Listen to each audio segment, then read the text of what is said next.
Hello students, welcome to my channel Chemistry Notes by TryP. അപ്പോൾ നമ്മൾ ഇന്ന് എടുക്കാൻ പോകുന്നത് CBSE 10th സ്റ്റാൻഡേർഡിലെ chemical reactions and equations first ചാപ്റ്ററിലെ പാർട്ട് 4 പോർഷനാണ്. അപ്പോൾ ഇന്നപ്പോൾ എടുക്കുന്ന ഡീകമ്പോസിഷൻ റിയാക്ഷനെ കുറിച്ചാണ് നമ്മൾ എടുക്കാൻ പോകുന്നത്. അപ്പോൾ അതിന് മുന്നേ എൻ്റെ ചാനൽ സബ്സ്ക്രൈബ് ചെയ്തിട്ടില്ലാത്തവരുണ്ടെങ്കിൽ സബ്സ്ക്രൈബ് ചെയ്യണം, ലൈക്ക് ചെയ്യണം, ഷെയർ ചെയ്യണം, കമൻറ്റ് ചെയ്യണം. നമുക്ക് ഈ ടോപ്പിക്കിലേക്ക് കടക്കാം. അതിന് മുന്നേ പ്രീവിയസ് ക്ലാസ്സിൽ നമ്മൾ എന്താണ് പഠിച്ചത്? നമ്മൾ കോമ്പിനേഷൻ റിയാക്ഷൻ എന്താണെന്നുള്ളത് പഠിച്ചു. പിന്നെ എക്സോതെർമിക് റിയാക്ഷനെ കുറിച്ചും നമ്മൾ പഠിച്ചു. അപ്പോൾ ഫസ്റ്റ് റിയാക്ഷൻ കെമിക്കൽ റിയാക്ഷൻസ് നമ്മൾ പഠിച്ചില്ല. ഫസ്റ്റ് വൺ എന്ന് പറയുന്നത് കോമ്പിനേഷൻ റിയാക്ഷൻ ആണ്. ഇത് സെക്കൻഡ് വൺ ആണ് ഡീകമ്പോസിഷൻ റിയാക്ഷൻ. അപ്പോൾ ഇത് എന്താണെന്ന് പഠിക്കുന്നതിന് മുന്നേ തന്നെ നമുക്കൊരു ആക്ടിവിറ്റിയിലോട്ട് പോകാം.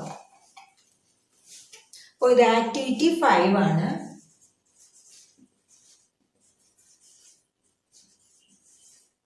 ടെക്സ്റ്റിലെ ആക്ടിവിറ്റി ബേസിലാണ് ആക്ടിവിറ്റി 5 ആയത്. അപ്പോൾ ഈ ആക്ടിവിറ്റിയിൽ പറയുന്നത് ആദ്യം നമ്മൾ എടുക്കേണ്ടത് എന്തൊരു എക്സ്പെരിമെൻറ്റ് ചെയ്താലും അതിൽ നമ്മൾ അതിൻ്റെ അപ്പാരറ്റസ് എടുക്കണം. അപ്പോൾ ആദ്യം ഇവിടെ ആവശ്യം ഒരു ഡ്രൈ ആയിട്ടുള്ള ഒരു ബോയിലിംഗ് ട്യൂബാണ് ഇവിടെ എടുക്കേണ്ടത്, ഒരു dry boiling tube.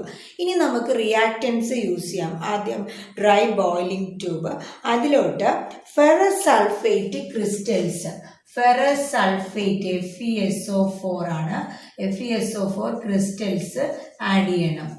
Ferrous sulphate എന്ന് പറഞ്ഞാൽ FeSO4 ആണ്. FeSO4 ക്രിസ്റ്റൽസ് അവിടെ ആഡ് ചെയ്യണം. എന്നിട്ട് നമ്മൾ അതിൻ്റെ കളർ നോക്കണം. FeSO4 ക്രിസ്റ്റലിൻ്റെ കളർ എന്താണെന്നുള്ളത് നോക്കണം. നമ്മൾ ആഡ് ചെയ്യുമ്പോൾ അതിൻ്റെ കളർ എന്തായിരിക്കും? കളറ് ഗ്രീൻ കളറായിരിക്കും. കളറ് ഗ്രീൻ കളറായിട്ടാണ് ഇരിക്കുന്നത്. എന്നിട്ട് എന്ത് ചെയ്യണം? കളർ നോക്കിയതിന് ശേഷം നമ്മളതിനെ ആ ടെസ്റ്റ് ട്യൂബിനെ എന്ത് ചെയ്യണം? ബോയിലിംഗ് ട്യൂബിനെ ഹീറ്റ് ചെയ്യണം. അപ്പോൾ നമ്മളിവിടെ വാട്ടർ ഒന്നും ആഡ് ചെയ്യുന്നില്ല, വെറും ഒരു ബോയിലിംഗ് ട്യൂബ് എടുക്കുന്നു, അതിൽ FeSO4 ക്രിസ്റ്റൽസ് ആഡ് ചെയ്തിട്ട് ജസ്റ്റ് അത് ഹീറ്റ് ചെയ്യുക മാത്രമാണ് നമ്മൾ ചെയ്യുന്നത്.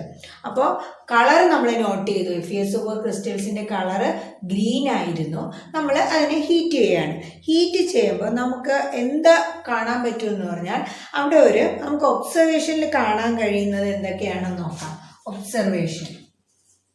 നമുക്ക് ഒബ്സർവ് ചെയ്യാൻ കഴിയുന്നത് എന്തൊക്കെയാണെന്നുള്ളത് ഒബ്സർവേഷനിൽ നമുക്ക് കാണാൻ കഴിയുന്നത് കളർ ചേഞ്ച് ഉണ്ടാവുന്നുണ്ട്. ഗ്രീൻ കളറായിരുന്ന ഇത് ഗ്രീൻ കളറായിരുന്നു. എന്താണ് ഇത്? ഗ്രീൻ ആയിരുന്നു. ആ ഗ്രീൻ കളറായിരുന്നത് എന്തായിട്ട് മാറി? ഗ്രീൻ ടു വൈറ്റ് ആയിട്ട് മാറി. ഗ്രീൻ ടു വൈറ്റ് കളറായിട്ട് മാറി. ഇതാണ് നമുക്ക് ഒബ്സർവ് ചെയ്യാൻ കഴിഞ്ഞത്.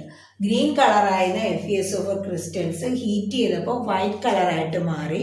പിന്നെ എന്ത് സംഭവിച്ചു എന്ന് പറഞ്ഞാൽ അവിടെ ഒരു ബേണിംഗ് സൾഫറിൻ്റെ സ്മെല്ല് വന്നു.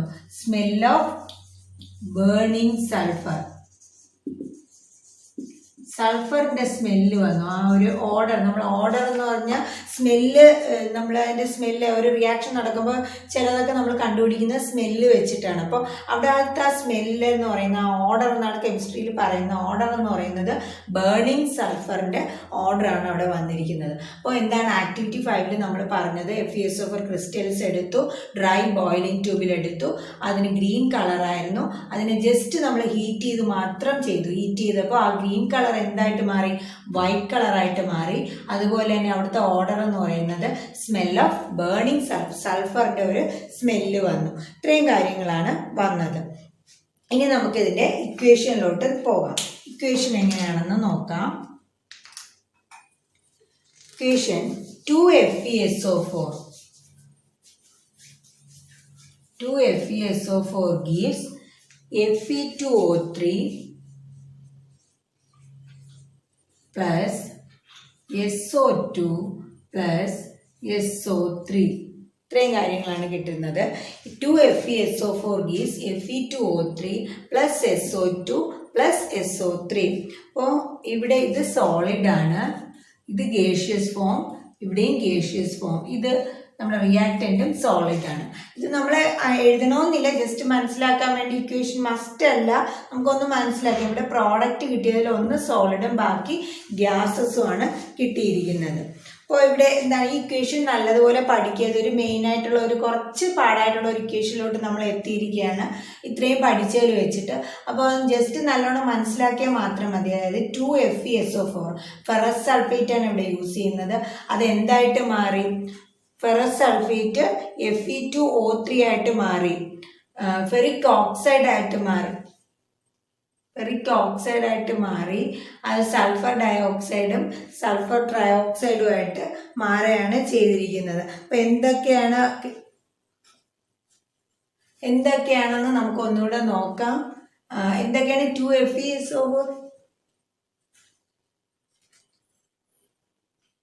അപ്പോൾ 2FeSO4 അത് ഹീറ്റ് ചെയ്തപ്പോൾ ഇപ്പോൾ നമ്മൾ ഹീറ്റ് ഇവിടെ ആരോയുടെ മുകളിൽ ഹീറ്റ് എന്ന് എഴുതണം, ആവശ്യമാണ്. അത് ഹീറ്റ് മസ്റ്റായിട്ട് എഴുതിയിരിക്കണം. ഹീറ്റ് ചെയ്തപ്പോൾ നമുക്ക് കിട്ടിയത് Fe2O3 SO2 SO3. Fe2O3 എന്ന് പറയുന്നത് ഫെറിക് ഓക്സൈഡ്, സൾഫർ ഡയോക്സൈഡും സൾഫർ ട്രയോക്സൈഡുമാണ്. ഈ 3 കാര്യങ്ങളാണ് കിട്ടിയത്. എന്തൊക്കെയാണ്? Fe2O3 ferric oxide, sulphur dioxide, sulphur trioxide. ഈ 3 കാര്യങ്ങളാണ് ഇവിടെ കിട്ടിയത്. ജസ്റ്റ് ഞാൻ ഇതാണ് കുറച്ച് ഫെറിക് ഓക്സൈഡ് നെയിമാണ്. ഇതറിയാലോ, കാർബൺ ഡൈ ഓക്സൈഡ് പോലെയാണ്. CO2 ആകുമ്പോൾ കാർബൺ ഡൈ ഓക്സൈഡ്, SO2 ആകുമ്പോൾ സൾഫർ ഡൈ ഓക്സൈഡ്, 3 വന്നതുകൊണ്ട് സൾഫർ ട്രയോക്സൈഡ്. ഇത്രയും കാര്യങ്ങളാണ് ഇവിടെ കിട്ടിയിരിക്കുന്നത്. അപ്പോൾ ഈ ഇക്വേഷനിൽ നിന്ന് നമുക്ക് എന്ത് മനസ്സിലാക്കാം? ഇവിടെ ഒരു റിയാക്റ്റൻ്റ് ഒന്നാണുള്ളത്, പക്ഷെ പ്രോഡക്ട്സ് 2-3 ഉണ്ട് അല്ലേ? അപ്പോൾ ഇവിടെ എന്ത് സംഭവിച്ചു? സിംഗിൾ റിയാക്റ്റൻ്റ് ആണ് ബ്രേക്ക് ചെയ്ത് ചെറിയ സിംപ്ലർ പ്രോഡക്ട്സ് ആയിട്ട് മാറിയിരിക്കുന്നത്. അപ്പോൾ single reactant breaks down to simpler products ആയിട്ട് മാറുന്നു. അപ്പോൾ ഇങ്ങനെയുള്ള റിയാക്ഷൻസിനെയാണ് ഡീകമ്പോസിഷൻ റിയാക്ഷൻസ് എന്ന് പറയുന്നത്. അതായത് ഒരു സിംഗിൾ ആയിട്ടുള്ള റിയാക്റ്റൻ്റ് ബ്രേക്ക് ചെയ്ത് simpler products 2 or more simpler products form ചെയ്യുന്നതിനെയാണ് ഡീകമ്പോസിഷൻ റിയാക്ഷൻ എന്ന് പറയുന്നത്. അപ്പോൾ കോമ്പിനേഷനിൽ അങ്ങനെയല്ല, 2 or more റിയാക്റ്റൻസ് കമ്പൈൻ ചെയ്താണ് ഒരു പ്രോഡക്റ്റ് ഉണ്ടാകുന്നത്. ഇവിടെ ഒരു റിയാക്റ്റൻ്റ് ബ്രേക്ക് ചെയ്ത് 2-3 പ്രോഡക്റ്റുകളാണ് അവിടെ ഉണ്ടാകുന്നത്. ഇനി നമ്മൾ ഇതിൽ ഇക്വേഷനിൽ കുറച്ച് കാര്യങ്ങൾ പറയാനുണ്ട്. അതായത് നമ്മളിവിടെ യൂസ് ചെയ്യുന്ന FeSO4 നമ്മൾ എടുക്കുമ്പോൾ യഥാർത്ഥത്തിൽ ഇതിൻ്റെ ഫോർമുല FeSO4 7H2O ആണ്. FeSO4 7H2 എന്നാണ് നിൽക്കുന്നത്. അപ്പോൾ നമ്മൾ ഡ്രൈ ബോയിലിംഗ് ട്യൂബിൽ FeSO4 7H2O ക്രിസ്റ്റൽസ് ആണ് ആഡ് ചെയ്യുന്നത്. ആഡ് ചെയ്യുമ്പോൾ എന്നിട്ട് നമ്മൾ ഹീറ്റ് ചെയ്യും. ജസ്റ്റ് വെറുതെ ഹീറ്റ് ചെയ്യണം, ഒന്നും ആഡ് ചെയ്യാതെ നമ്മൾ ഹീറ്റ് ചെയ്യുമെന്നാണ് പറഞ്ഞത്. ഹീറ്റ് ചെയ്തപ്പോൾ അവിടെ കളർ ചേഞ്ച് ഉണ്ടായി. എന്തായി? ഗ്രീൻ എന്ന് പറഞ്ഞത് വൈറ്റ് ആയിട്ട് മാറി. അതിന് കാരണം എന്തെന്നുള്ളതാണ്. അപ്പോൾ ഹീറ്റ് ചെയ്യുമ്പോൾ അതിൽ വെള്ളമുണ്ട്. ഇവിടെ FeSO4 7H2 ആണ്, ക്രിസ്റ്റൽസ് ആയിട്ടാണ് നിൽക്കുന്നത്. അപ്പോൾ വെള്ളം ഉണ്ട്, ഈ 7H2 ഉണ്ട്. ഹീറ്റ് ചെയ്ത് കഴിയുമ്പോൾ എന്ത് സംഭവിക്കും? ഈ 7H2 അവിടെ നിന്ന് പോകുന്നുണ്ട്. ഇതിലുള്ള വാട്ടർ അങ്ങ് പോകും. അതുകൊണ്ടാണ് നമ്മൾ വാട്ടർ ആഡ് ചെയ്യേണ്ട ആവശ്യമില്ല. ജസ്റ്റ് ഹീറ്റ് ചെയ്യുമ്പോൾ ഈ വാട്ടർ അങ്ങ് പോകും. ഈ വാട്ടർ പോയി കഴിയുമ്പം FeSO4 ഗ്രീനായിരുന്ന FeSO4 എന്തായി മാറും? വൈറ്റ് ആയിട്ട് മാറും. അപ്പോൾ ഇത് നമ്മൾ 9th സ്റ്റാൻഡേർഡിൽ നിങ്ങൾ പഠിക്കുന്നുണ്ട്. വാട്ടർ ഓഫ് ക്രിസ്റ്റലൈസേഷൻ 9th തോന്നുന്നു പഠിക്കുന്നത്. ഇതിന് മുന്നത്തെ ക്ലാസ്സിലോ അതോ 10th തന്നെ ഇനി പഠിക്കും ഇതിനെക്കുറിച്ച്. അപ്പോൾ ഈ 7H2O ഇത് നഷ്ടപ്പെടുകയാണ് ചെയ്യുന്നത്. 7H2O നഷ്ടപ്പെട്ടപ്പോൾ കളർ ചേഞ്ച് ഉണ്ടായി. അപ്പോൾ ഇതുപോലെ തന്നെ കോപ്പറിൽ ഇങ്ങനെയുണ്ട് CuSO4 5H2 എന്നുള്ളത്. ഈ H2O ഇതിനെയാണ് വാട്ടർ ഓഫ് ക്രിസ്റ്റലൈസേഷൻ എന്ന് പറയുന്നത്. അപ്പോൾ ഇതുള്ളത് കൊണ്ടാണ് ഇതിന് ഗ്രീൻ കളറായിട്ട് നിന്നത്. ഇത് നഷ്ടപ്പെട്ട് കഴിഞ്ഞപ്പോൾ അത് വൈറ്റ് കളറായിട്ട് മാറുന്നുണ്ട്. അപ്പോൾ ഇത് മനസ്സിലായെന്ന് വിചാരിക്കുന്നു. അപ്പോൾ വൈറ്റ് കളറായിട്ട് മാറി. അങ്ങനെയാണ് കളർ ചേഞ്ച് ഉണ്ടായത്. എന്നിട്ട് ഇതിന് ശേഷം കളർ ചേഞ്ച് ശേഷം പിന്നെ വാട്ടർ പോയി കഴിഞ്ഞു. അപ്പോൾ വൈറ്റായി. പിന്നെ അത് ഹീറ്റിങ്, പിന്നെ അതിന് FeSO4-നാണ് ഹീറ്റിംഗ് വരുന്നത്. അപ്പോഴത് പിന്നെ ഡീകമ്പോസ് ചെയ്ത് പോകും. അപ്പോൾ ആദ്യത്തെ ഹീറ്റിങ്ങിൽ ഇതിലുള്ള വാട്ടറാണ് നഷ്ടപ്പെടുന്നത്. വാട്ടർ നഷ്ടപ്പെട്ടതിന് ശേഷം പിന്നെയാണ് ഇത് ഡീകമ്പോസ് ആയി പോകുന്നത്. അപ്പോൾ ആദ്യത്തെ ഇക്വേഷൻ ഇത് പറയുന്നില്ല. ഈ 7H2 എന്നുള്ളത് ഉണ്ട്. അത് മാറിയപ്പോൾ ഗ്രീൻ വൈറ്റായി. അതിനുശേഷം ഹീറ്റിംഗ് കഴിഞ്ഞപ്പോൾ FeSO4 എന്തായി മാറി? Fe2O3 SO2 SO3 ആയിട്ട് മാറി. അപ്പോൾ ഇങ്ങനെ ഒരു കാര്യം കൂടി ഇവിടെ നടക്കുന്നുണ്ട്. എന്തുകൊണ്ടാണ് ഗ്രീൻ ആയത് വൈറ്റ് ആയെന്ന് ചോദിച്ചാൽ ഈ 7H2 അവിടെ നിന്ന് മാറി ഹീറ്റ് ചെയ്തപ്പോൾ റിമൂവ് ആയി. അതുകൊണ്ടാണ് ഗ്രീൻ കളറായിട്ടുള്ള FeSO4 വൈറ്റ് കളറായിട്ട് മാറിയത്. അതുപോലെ FeSO4 സോളിഡ് ആണ്, Fe2O3 സോളിഡ് ആണ്, SO2 SO3 ഗേഷ്യസ് ഫോംസ് ആണ്. ഈ സൾഫറിന്റെ സ്മെല്ലാണ്, ഈ SO2ന്റെ SO3യുടെയും സൾഫറിന്റെ സ്മെല്ലാണ് നമ്മൾ ഓർഡറായിട്ട് നമുക്ക് സ്മെല് ചെയ്യാൻ കഴിഞ്ഞത്. ഇക്വേഷൻ ആ റിയാക്ഷനിൽ സ്മെല്ലായിട്ട് വന്നത് ഈ സൾഫർ ഇവിടെ സൾഫറിന്റെ പ്രസൻസ് ഉള്ളത് കൊണ്ടാണ്. അപ്പോൾ ഇതൊരു ഡീകമ്പോസിഷൻ റിയാക്ഷൻ ആണ്. ഇനി വേറൊരു ഡീകമ്പോസിഷൻ റിയാക്ഷന് മറ്റൊരു എക്സാമ്പിളൂടെ പറയാം.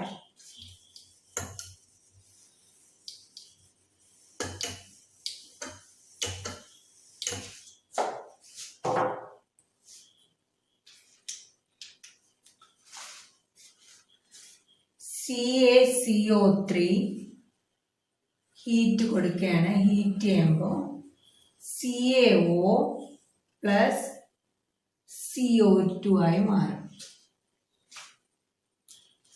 CaO plus CO2. അപ്പോൾ ഇക്വേഷനിൽ ഇവിടെ ഹീറ്റ് കൊടുക്കുകയാണ്. അപ്പോൾ ഇത് ഇൻഡസ്ട്രീസിലൊക്കെ യൂസ് ചെയ്യുന്ന ഒരു റിയാക്ഷനാണ് CaCO പ്ലസ് CO2. ഇവിടെ എന്താണ് CaCO3 നമ്മൾ കഴിഞ്ഞ ക്ലാസ്സിലൊക്കെ പഠിച്ചിട്ടുണ്ട്. എന്താണ് മാർബിളിന്റെ ഫോർമുല, അല്ലെങ്കിൽ കാൽഷ്യം കാർബണേറ്റ്, അല്ലെങ്കിൽ ലൈം സ്റ്റോൺ. ഇത് ഏതെങ്കിലും ആവാം. നമ്മളിവിടെ ലൈം സ്റ്റോൺ ആണ് കൂടുതലും ഇൻഡസ്ട്രീസിൽ യൂസ് ചെയ്യുന്ന. മാർബിളിൻ്റെത് കാൽഷ്യം കാർബണേറ്റ് അല്ലെങ്കിൽ ലൈം സ്റ്റോൺ ആണ്.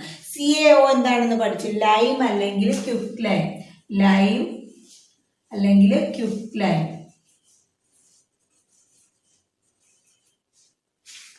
അല്ലെങ്കിൽ ചുണ്ണാമ്പ്. ഇനി CO2 എന്നാണ് കാർബൺ ഡൈ ഓക്സൈഡ് അറിയാം. അപ്പോൾ ഇതെന്ന് പറയുന്നത് ഹീറ്റിന്റെ പ്രസൻസിൽ CaCO3 എന്തായി മാറി?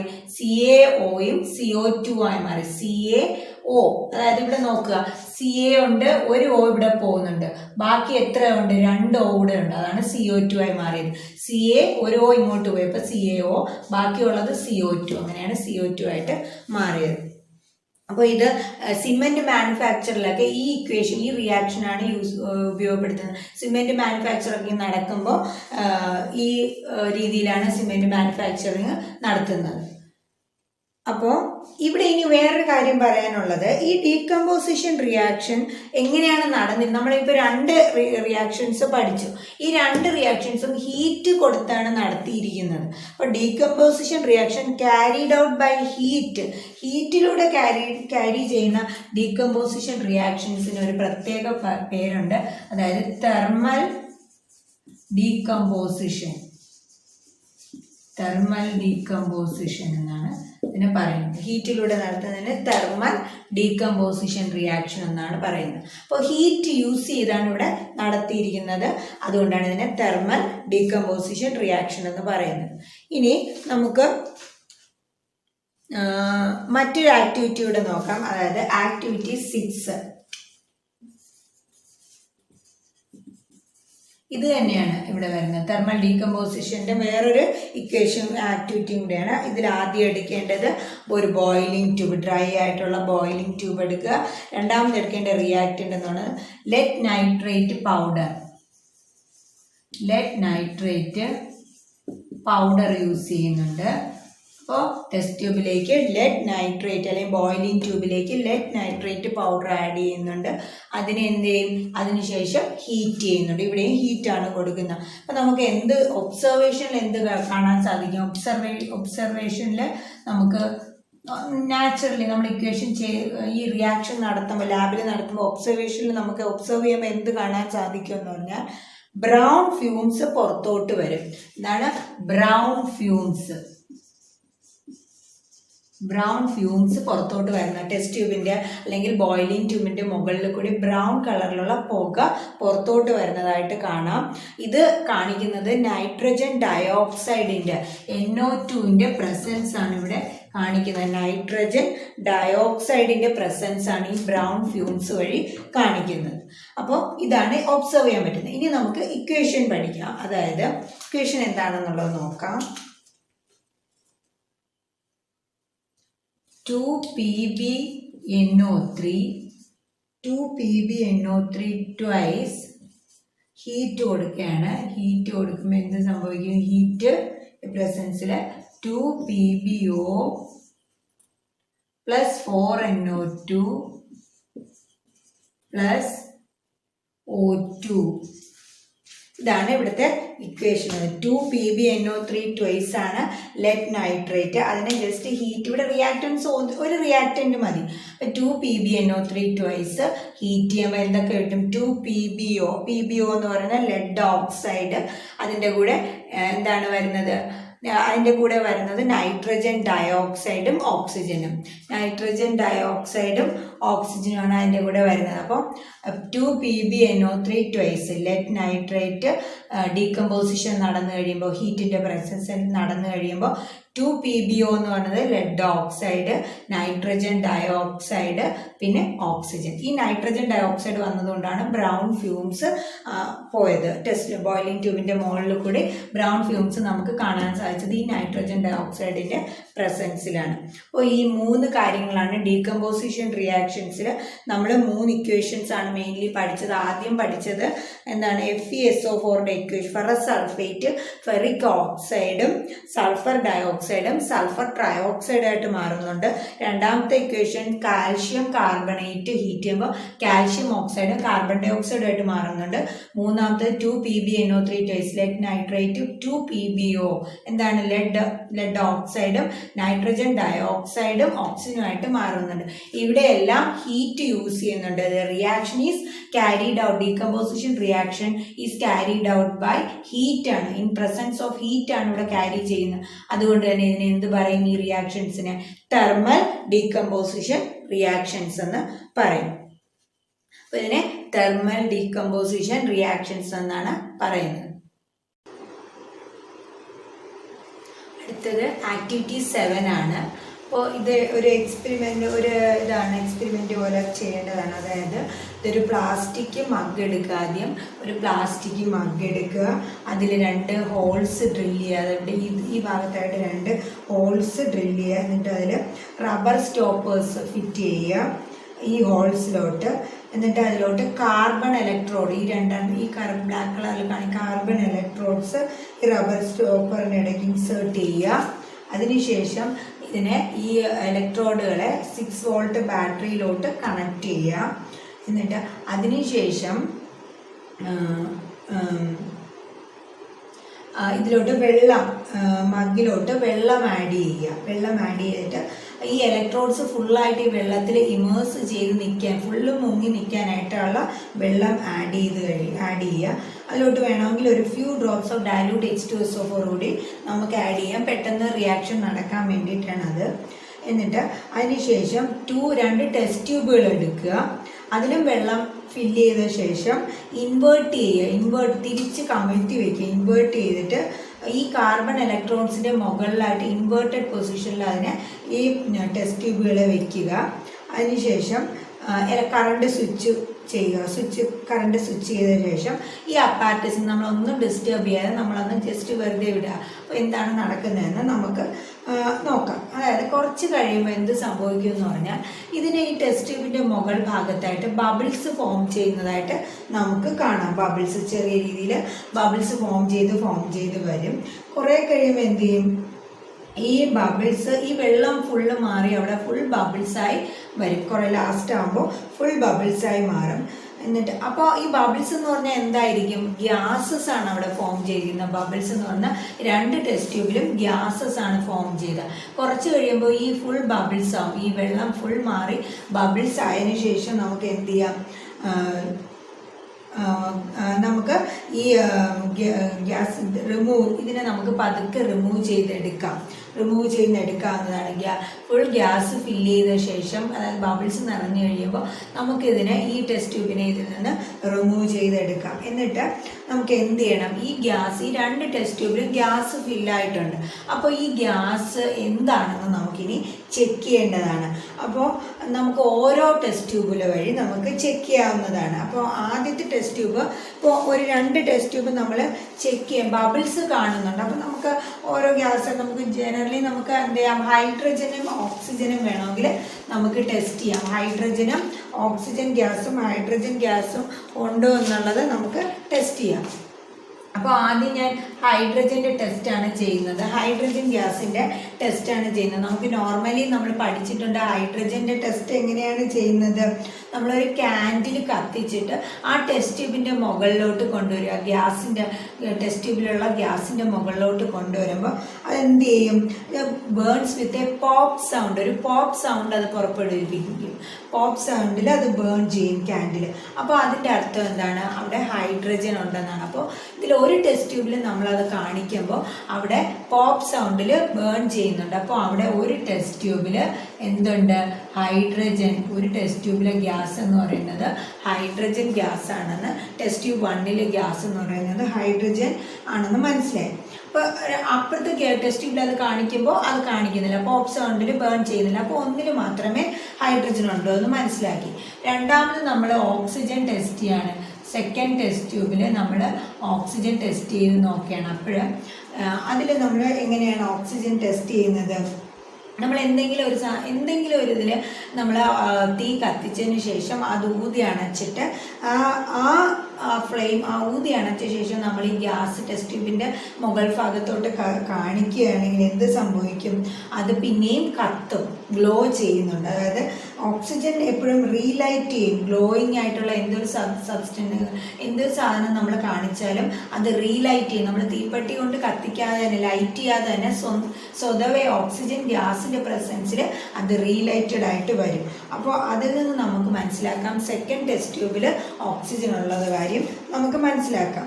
അതുപോലെ തന്നെ വേറൊരു കാര്യം കൂടി നമുക്ക് മനസ്സിലാക്കാൻ സാധിക്കും. അതായത് ഒരു ടെസ്റ്റ് ട്യൂബിൽ ബബിൾസ് കൂടുതലായിരിക്കും. ഒരു ടെസ്റ്റ് ട്യൂബിൽ ബബിൾസ് കൂടുതൽ കാണിക്കുകയും ഒരു ടെസ്റ്റ് ട്യൂബിൽ അതിൻ്റെ പകുതിയോളം ബബിൾസ് മാത്രമാണ് നമ്മൾ നോർമലി നോക്കുമ്പോൾ കാണുന്നത്. ഒരു ടെസ്റ്റ് ട്യൂബിൽ ബബിൾസ് കൂടുതലായിട്ട് കാണിക്കുകയും, ഇത് ജസ്റ്റ് ഞാൻ വരച്ചെന്നേ ഉള്ളൂ, ലാസ്റ്റ് ആകുമ്പോൾ ഒരു ടെസ്റ്റ് ട്യൂബിൽ കൂടുതലായിട്ട് ബബിൾസ് കാണിക്കുകയും ഒന്നിൽ അത്ര ബബിൾസ് കാണിക്കുന്നില്ല, മറ്റേതുപോലെ തന്നെ അത്രയും കാണിക്കുന്നില്ല. അപ്പോൾ റേഷ്യോയിൽ വ്യത്യാസം വരുന്നുണ്ട്. അതായത് ഹൈഡ്രജൻ ഗ്യാസ് ഉള്ള ടെസ്റ്റ് ട്യൂബിലാണ് കൂടുതൽ ബബിൾസ് കാണിക്കുകയും ഓക്സിജൻ ഉള്ളത് അതിൻ്റെ പകുതിയാണ് കാണിക്കുന്നത്. അപ്പോൾ ഇതിൽ നിന്ന് ഹൈഡ്രജനാണ് ബബിൾസ് അവിടെ കൂടുതൽ ഫോം ചെയ്ത് നമുക്ക് മനസ്സിലാക്കാം. ഓക്സിജൻ ഇതിപ്പോൾ കുറച്ച് കൂടുതലായിട്ട് ഫുൾ ആയി കഴിയുമ്പോൾ കൂടുതലായിട്ട് ബബിൾസ് വരുന്നത് ഹൈഡ്രജൻ്റെ കേസിലാണ്. അപ്പോൾ അതിൽ നിന്ന് നമുക്ക് മനസ്സിലാക്കാം ഹൈഡ്രജനാണ് അവിടെ കൂടുതലായിട്ട് ഉണ്ടായിരിക്കുന്നത്. ഓക്സിജൻ്റെ ഇരട്ടി ഹൈഡ്രജൻ ഗ്യാസാണ് അവിടെ ഉണ്ടായിരിക്കുന്നത് നമുക്ക് മനസ്സിലാക്കാം. അപ്പോൾ ഇത്രയും കാര്യങ്ങൾ നമുക്ക് ഒരു ഇവിടെ എന്താണ് സംഭവിച്ചത്, വെള്ളമാണ് നമ്മൾ എടുത്തത് അല്ലേ. വെള്ളം എടുക്കുമ്പോൾ വെള്ളം എന്താണ്, H2O ആണ്, വാട്ടറാണ്. അത് ഡീകമ്പോസ് ചെയ്ത് ഹൈഡ്രജനും ഓക്സിജനുമായിട്ടാണ് മാറിയിരിക്കുന്നത്. നമുക്ക് ആ ഇക്വേഷൻ എഴുതാം. 2H2O gives 2H2 plus O2 ആയിട്ട് മാറും. 2H2 plus O2 എന്തിൻ്റെ പ്രസൻസിലാണ്, ഇലക്ട്രിസിറ്റിയുടെ പ്രസൻസിലാണിത് സംഭവിക്കുന്നത്. ഇലക്ട്രിസിറ്റി ആണ് ഈ റിയാക്ഷൻ നടത്തിയിരിക്കുന്നത്. ഇലക്ട്രിസിറ്റിയുടെ പ്രസൻസിലാണ് നമ്മളത്. ഇലക്ട്രിസിറ്റി ഉള്ളതുകൊണ്ടാണ് ഈ റിയാക്ഷൻ അപ്പോൾ ഇതിനെ ഇലക്ട്രോളിസിസ് എന്ന് നമുക്ക് പറയാം. കാരണം ഇലക്ട്രിസിറ്റിയാണ് ഇവിടെ നടന്നിരിക്കുന്നത്. അപ്പോൾ ഇലക്ട്രോളിസിസ് ആണ്. അപ്പോൾ ഇലക്ട്രിസിറ്റിയുടെ പ്രസൻസിൽ എന്ത് സംഭവിച്ചു, വാട്ടർ അതായത് 2H2O രണ്ടായിട്ട് മാറി, ഹൈഡ്രജനും ഓക്സിജനുമായിട്ട് മാറി. അപ്പോൾ ഹൈഡ്രജൻ ആണ് കൂടുതൽ വന്നിരിക്കുന്നത് ഗ്യാസ്, ഓക്സിജൻ അതിൻ്റെ പകുതിയാണ്. അതാണ് റേഷ്യോ 2 എന്ന് പറയുന്ന റേഷ്യോയിലാണ്. ഇവിടെ 2 ആണ് വന്നിരിക്കുന്നത്, ഇവിടെ 1 ആണ്. അതാണ് കൂടുതൽ ഹൈഡ്രജൻ. 2:1 എന്ന് പറയുന്ന റേഷ്യോയിലാണ് ഹൈഡ്രജനും ഓക്സിജനും ഉണ്ടായിരിക്കുന്നത്. 2:1 എന്ന് പറയുന്ന റേഷ്യോയിൽ. അപ്പോൾ ഇവിടെ ഇനി നമുക്ക് നോക്കാം. ഇവിടെ ഒരു സിംഗിൾ റിയാക്റ്റൻ്റ് ആണ്. അത് എന്തായി മാറുന്നുണ്ട്, സിംപ്ലർ പ്രോഡക്ട്സ് 2 or more അല്ലെങ്കിൽ 1 or 2 സിംപ്ലർ പ്രോഡക്ട്സ് ആയിട്ട് മാറുന്നുണ്ട്. ഒരു സിംഗിൾ റിയാക്റ്റൻ്റ്. അപ്പോൾ ഇതൊരു ഡീകമ്പോസിഷൻ റിയാക്ഷൻ ആണ്. പക്ഷേ ഹീറ്റാണോ നമ്മളിവിടെ കൊടുത്തത്, ഡീകമ്പോസിഷന് നമ്മൾ ക്യാരി ചെയ്ത ഏത് വഴിയാണ്, ഇലക്ട്രിസിറ്റി വഴിയാണ് ഇവിടെ ഡീകമ്പോസിഷൻ നടന്നിരിക്കുന്നത്. അപ്പോൾ ഇലക്ട്രിസിറ്റിയുടെ പ്രസൻസിലാണ് ഇവിടെ ഡീകമ്പോസിഷൻ നടന്നത്. നേരത്തെ നമ്മൾ ഹീറ്റിൻ്റെ പ്രസൻസിലാണ് നടന്നത്, ഇവിടെ ഇലക്ട്രിസിറ്റിയിലെ പ്രസൻസിലാണ്. അതുകൊണ്ട് ഇതിനെ നമുക്ക് എന്ത് പറയാം, ഇലക്ട്രോളിറ്റിക് ഡീകമ്പോസിഷൻ എന്ന് പറയാം. Electrolytic decomposition.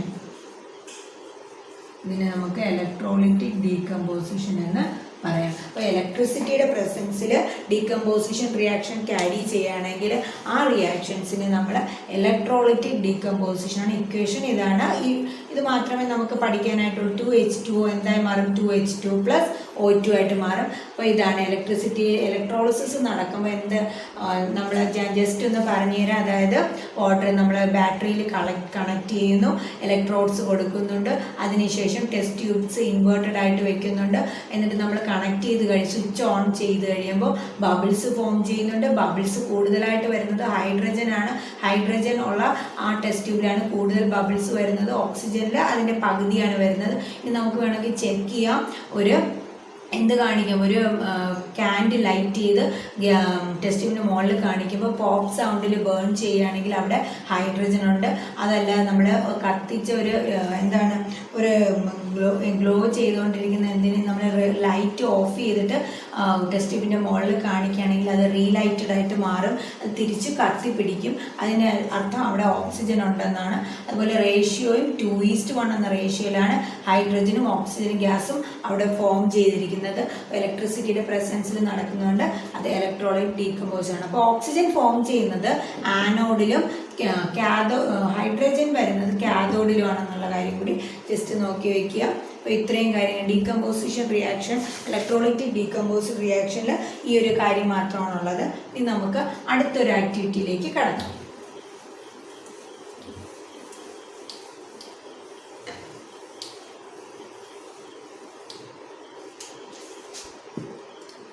അടുത്ത ആക്ടിവിറ്റി എന്ന് പറയുന്നത് ആക്ടിവിറ്റി 8 ആണ്.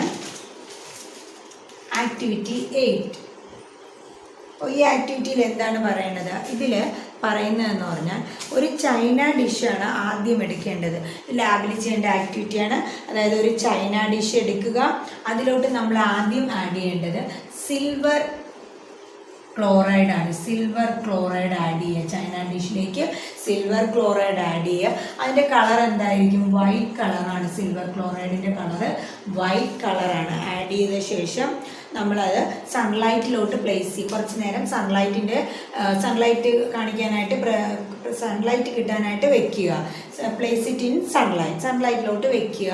അപ്പോൾ എന്ത് സംഭവിക്കും? നമുക്ക് ഒബ്സർവ് ചെയ്യാൻ പറ്റും. വൈറ്റ് കളറായിരുന്ന സിൽവർ ക്ലോറൈഡ് ഗ്രേ കളറായിട്ട് മാറും. വൈറ്റ് ചേഞ്ചസ് ടു ഗ്രേ ആയിട്ട് മാറും. അപ്പോൾ വെറുതെ ഒന്നും നമ്മൾ ചെയ്തില്ല, ഹീറ്റ് ചെയ്തില്ല, ഒന്നും ചെയ്തില്ല, ജസ്റ്റ് സൺലൈറ്റ് കാണിച്ചതേ ഉള്ളൂ. അപ്പോൾ വൈറ്റ് ആയത് ഗ്രേ ആയിട്ട് മാറുന്നുണ്ട്. അപ്പോൾ ഇവിടെയുള്ള ഇക്വേഷൻ എന്താണ്? നമ്മൾ യൂസ് ചെയ്തത് സിൽവർ ക്ലോറൈഡ് ആണ്. 2AgCl ആണ്.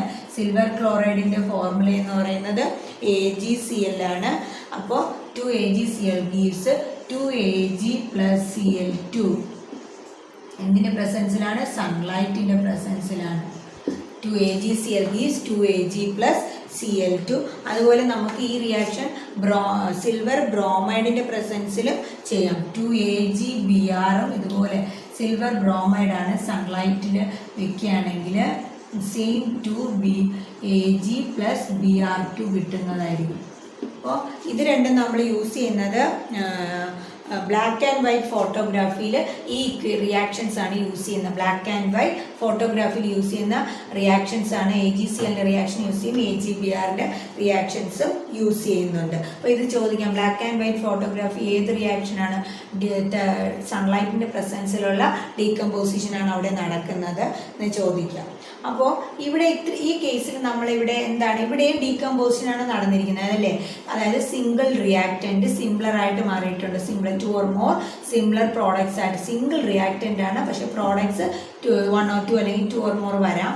അപ്പോൾ സ്പ്ലിറ്റ് ചെയ്ത് പോകുന്നുണ്ട് അല്ലേ? ഡീകമ്പോസിഷൻ നടക്കുന്നുണ്ട്. പക്ഷേ ഇവിടെ എന്താണ് ക്യാരി ചെയ്തിരിക്കുന്ന റിയാക്ഷൻ? സൺലൈറ്റിൻ്റെ പ്രസൻസിലാണ് ഇത് നടക്കുന്നത്. സൺലൈറ്റ് ആണ് അവിടെ യൂസ് ചെയ്യുന്നത്. അപ്പോൾ ഇങ്ങനെ decomposition reaction carried out by sunlight, അല്ലെങ്കിൽ ലൈറ്റ് ആയാലും മതി, സൺലൈറ്റ് തന്നെ ആവണമെന്നില്ല, ലൈറ്റ് നടത്തിയാലും മതി. അങ്ങനെയുള്ളതിൻ്റെ റിയാക്ഷൻസിന് നമ്മൾ പറയും ഫോട്ടോലിറ്റിക് ഡീകമ്പോസിഷൻ. ഫോട്ടോലിറ്റിക് ഡീകമ്പോസിഷൻ റിയാക്ഷൻസ് എന്ന് പറയും. ഇങ്ങനെയുള്ള റിയാക്ഷൻസിനെയാണ് ഫോട്ടോലിറ്റിക് ഡീകമ്പോസിഷൻ റിയാക്ഷൻസ് എന്ന് പറയുന്നത്. അപ്പോൾ ഇത് മനസ്സിലായതാണ് നമ്മൾ ലാസ്റ്റ്. അപ്പം നമ്മൾ 3 തരത്തിലുള്ള ഡീകമ്പോസിഷൻ റിയാക്ഷൻ പഠിച്ചു. ആദ്യം പഠിച്ചത് തെർമൽ ഡീകമ്പോസിഷൻ, രണ്ടാമത് പഠിച്ചത് ഇലക്ട്രോളിറ്റിക് ഡീകമ്പോസിഷൻ, മൂന്നാമത് പഠിച്ചത് ഫോട്ടോളിറ്റിക്. അതെന്ന് പറയുന്നത് സിൽവർ ക്ലോറൈഡ് ആണ്. വൈറ്റ് കളറായിട്ടുള്ള സിൽവർ ക്ലോറൈഡിനെ നമ്മൾ സൺലൈറ്റിൽ വെക്കുകയാണ്. കുറച്ച് കഴിയുമ്പോൾ അത് ഗ്രേ കളറായിട്ട് മാറും. അപ്പോൾ എന്തായി മാറി? Ag+Cl2 ആയിട്ട് മാറി. ഇവിടെ Ag എന്താണ്? Ag+Cl2 ആയിട്ടാണ് മാറിയത്. ഇവിടെ Agയുടെ കളറാണ് എന്തായിട്ട് ഗ്രേ ആയിട്ട് മാറിയത്. Ag ആണ് ഗ്രേ കളറായിട്ട് മാറിയത്. Ag ആണ് ഇവിടെ ഗ്രേ കളറായിട്ട് മാറിയത്. ഇത് സോളിഡ് ആണ്. ക്ലോറിൻ എന്ന് പറഞ്ഞാൽ ഗ്യാസ് ആയിട്ട് പോകും. അപ്പോൾ ഈ AgCl വൈറ്റ് ആയിരുന്നു, തിരിച്ച് ഗ്രേ ആയത് Ag ആണ് ഇവിടെ ഗ്രേ കളറായിട്ട് നിൽക്കുന്നത്. ക്ലോറിൻ ഗ്യാസ് ആണ്, അത് വരുന്നത്. അപ്പോൾ Agയുടെ ഗ്രേ കളറായിട്ട് തിരിച്ച് കിട്ടുന്നുണ്ട്. അപ്പോൾ ഇവിടെ AgBr അങ്ങനെ തന്നെയാണ്. സൺലൈറ്റ് കൊടുത്തു കഴിയുമ്പോൾ 2Ag ഗ്രേ കളറായി മാറും, Br2 ഗ്യാസ് പോകുന്നുണ്ട്. അപ്പോൾ ഇതെല്ലാം നടത്തിയിരിക്കുന്ന എന്തിൻ്റെ പ്രസൻസിലാണ്? സൺലൈറ്റിൻ്റെ പ്രസൻസിലാണ്. അതുകൊണ്ട് ഇത് ഫോട്ടോളിറ്റിക് ഡീകമ്പോസിഷൻ റിയാക്ഷൻ എന്ന് പറയും. ഇനി നമ്മൾ ഇവിടെ വേറെ ഇത്രയും ഡീകമ്പോസിഷൻ റിയാക്ഷൻ നമ്മൾ പഠിച്ചപ്പോൾ ഒരു കാര്യം നമ്മൾ ശ്രദ്ധിച്ചു കാണും. നമ്മളിവിടെ എല്ലാം എനർജി, അതായത് എന്തൊക്കെ എനർജികളാണ് കൊടുത്തിരിക്കുന്നത്? Decomposition reaction require energy. ഏതൊക്കെ രീതിയിലുള്ള എനർജിയാണ് നമ്മളിവിടെ യൂസ് ചെയ്തിരിക്കുന്നത്? ആദ്യത്തെ കേസിൽ യൂസ് ചെയ്തത് ഹീറ്റ് എനർജിയാണ്. രണ്ടാമത്തെ കേസിൽ യൂസ് ചെയ്തത് എന്താണ്? Heat energy. രണ്ടാമത് യൂസ് ചെയ്തത് ഇലക്ട്രിസിറ്റിയാണ്. മൂന്നാമത് യൂസ് ചെയ്തത് എന്താണ്? ലൈറ്റ് ആണ്. അപ്പോൾ ഈ 3 കേസിൽ എനർജി യൂസ് ചെയ്യുക. എനർജീൻ്റെ വേരിയസ് ഫോംസ് ആണ് യൂസ് ചെയ്തത്. ആദ്യത്തേത് ഹീറ്റിൻ്റെ ഫോം, രണ്ടാമത് ഇലക്ട്രിസിറ്റി ആയിട്ട്, മൂന്നാമത് ലൈറ്റ് ആയിട്ട്. അപ്പോൾ എനർജി അങ്ങോട്ട് കൊടുക്കുകയാണ് ചെയ്തത് അല്ലേ? റിയാക്ഷൻ നടക്കാൻ വേണ്ടി എനർജീനെ എന്ത് ചെയ്തു? എനർജീനെ എടുക്കുകയാണ്. ഈ റിയാക്റ്റൻസ് എനർജിയെ അബ്സോർബ് ചെയ്യുകയാണ് ചെയ്തിരിക്കുന്നത്. എനർജി അവർ യൂസ് ചെയ്തു, റിയാക്റ്റൻസ് യൂസ് ചെയ്തിട്ടാണ് പ്രോഡക്ട്സ് ആയിട്ട് മാറുന്നത്. അപ്പോൾ ഇങ്ങനെയുള്ള എനർജീനെ അബ്സോർബ് ചെയ്യുന്ന റിയാക്ഷൻസിനെ, എനർജി അബ്സോർബ് ചെയ്യുന്ന റിയാക്ഷൻസിനെ പറയുന്ന പേരാണ് എൻഡോതെർമിക് റിയാക്ഷൻസ്. Endothermic reactions. എനർജീനെ അബ്സോർബ് ചെയ്യുന്ന റിയാക്ഷൻസുകളെയാണ് എൻഡോതെർമിക് റിയാക്ഷൻസ് എന്ന് പറഞ്ഞത്. അപ്പോൾ എന്താണ് എൻഡോതെർമിക് റിയാക്ഷൻസ് എന്ന് വെച്ചാൽ? Reactions in which energy is absorbed. Energy is absorbed.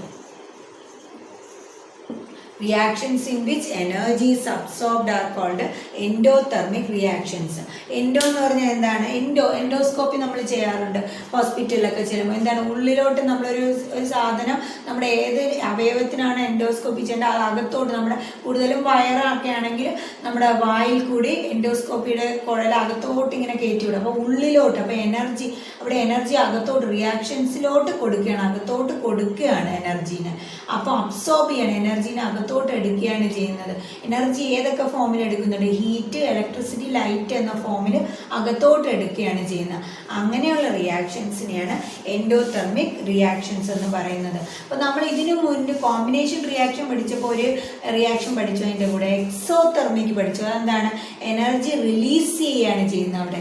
അവിടെ ഹീറ്റാണ് കൂടുതൽ യൂസ് ചെയ്യുന്നത്. ഹീറ്റ് എനർജി അല്ലാതെ എനർജി ഉണ്ട്. നമ്മൾ റെസ്പിറേഷനിൽ എനർജിയാണ് പുറത്തോട്ട് വന്നത്. അപ്പോൾ എനർജി അവിടെ റിലീസ് ചെയ്യുകയാണ് ചെയ്യുന്നത്. ഇവിടെ എനർജീനെ അബ്സോർബ് ചെയ്യുന്നു. അപ്പോൾ കൂടുതലും ഡീകമ്പോസിഷൻ റിയാക്ഷൻസ് എല്ലാം എൻഡോതെർമിക്കാണ്.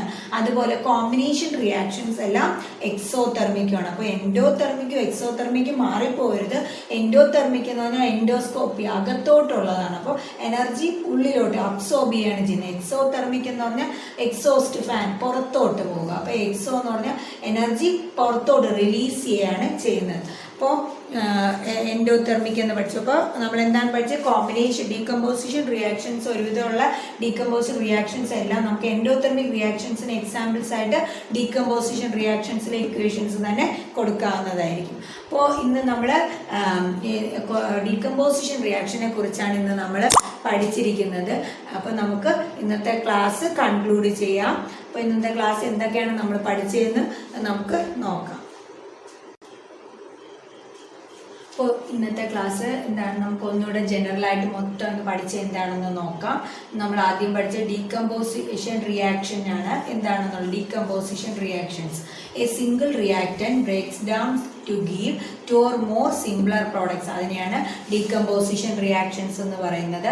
അത് 3 തരത്തിൽ നമ്മൾ പഠിച്ചു: തെർമൽ, ഇലക്ട്രോളിറ്റിക്, ഫോട്ടോളിറ്റിക്. തെർമൽ എന്ന് പറഞ്ഞാൽ ഹീറ്റിന്റെ പ്രസൻസിൽ റിയാക്ഷൻ ഡീകമ്പോസിഷൻ നടത്തുന്നതാണ് തെർമൽ ഡീകമ്പോസിഷൻ. അതിന് ഇക്വേഷൻ എന്ന് പറയുന്നത് നമ്മൾ പഠിച്ചു. എന്താണ്? ഫെറസ് സൾഫേറ്റ് ഫെറിക് ഓക്സൈഡും സൾഫർ ഡയോക്സൈഡും സൾഫർ ട്രയോക്സൈഡുമായിട്ട് മാറുന്നതാണ് ഹീറ്റിന്റെ പ്രസൻസിൽ. അത് പഠിച്ചു. അത് ഏതെങ്കിലും ഒരു ഇക്വേഷൻ ജസ്റ്റ് പഠിച്ച് തന്നെ വെക്കുക. ഇത് എന്താണെന്ന് ചോദിക്കുമ്പോൾ തെർമലിന് എന്താണെന്ന് വെച്ചാൽ ആ ഒരു ഇക്വേഷനും കൂടി നമ്മൾ എഴുതണം. ഇലക്ട്രോലൈറ്റിക് ഡീകമ്പോസിഷൻ നമ്മുടെ ഇലക്ട്രിസിറ്റിയുടെ പ്രസൻസിലാണ് ഡീകമ്പോസിഷൻ നടത്തിയത്. അതെന്താണ്? Water 2H2O gives 2H2 + O2 ആയിട്ട് മാറി. അടുത്തത് ഫോട്ടോളിറ്റിക് ഡീകമ്പോസിഷൻ നമ്മുടെ ലൈറ്റിന്റെ പ്രസൻസിലാണ് നടത്തുന്നത്. അതിന് example 2AgCl gives 2Ag + Cl2. AgCl എന്ന് പറയുന്നത് വൈറ്റ് ആയിരുന്നു, Ag ആയപ്പോൾ അത് ഗ്രേ ആയി മാറി. പിന്നെ നമ്മൾ പഠിച്ചത് എൻഡോതെർമിക് റിയാക്ഷൻസ് ആണ്. എന്താണ് endothermic reactions? Reactions in which energy is absorbed. അപ്പോൾ ഇത്രയും ഇക്വേഷൻസിലെ റിയാക്ഷൻസിലെല്ലാം എനർജി അബ്സോർബ് ചെയ്യാണ് ചെയ്യുന്നത്, അകത്തോട്ട് എടുക്കുകയാണ് ചെയ്യുന്നത്. ഒരു റിയാക്ഷൻ നടക്കാൻ വേണ്ടി എനർജി എടുക്കുകയാണ് ചെയ്യുന്നത്. അപ്പോൾ ഇങ്ങനെയുള്ള റിയാക്ഷൻസിനെയെല്ലാം എൻഡോതെർമിക് റിയാക്ഷൻസ് എന്നാണ് പറയുന്നത്. അപ്പോൾ ഇന്നത്തെ ക്ലാസ് എല്ലാവർക്കും മനസ്സിലായി എന്ന് വിശ്വസിക്കുന്നു. എല്ലാവരും തന്നെ ഇത് ഇന്ന് തന്നെ വായിച്ച് പഠിക്കുക, മനസ്സിലാക്കുക, ഇക്വേഷൻസ് എഴുതി തന്നെ പഠിക്കുക, റിപ്പീറ്റ് ചെയ്ത് റിവൈസ് ചെയ്യുക. ആദ്യം പഠിച്ച ഇക്വേഷൻസ് എല്ലാം ആദ്യത്തെ ക്ലാസ്സിൽ പഠിച്ചതെല്ലാം പിന്നെയും റിവൈസ് ചെയ്യുക. അപ്പോൾ എല്ലാവരും ഇത് പഠിക്കുമെന്ന് ഞാൻ വിശ്വസിക്കുന്നു. അപ്പോൾ എൻ്റെ ചാനൽ സബ്സ്ക്രൈബ് ചെയ്യാത്തവരുണ്ടെങ്കിൽ ഈ സബ്സ്ക്രൈബ് ചെയ്യുക, ലൈക്ക് ചെയ്യുക, ഷെയർ ചെയ്യുക, കമൻറ്റ് ചെയ്യുക. അപ്പോൾ നമുക്ക് അടുത്ത ക്ലാസ്സിൽ കാണാം. താങ്ക്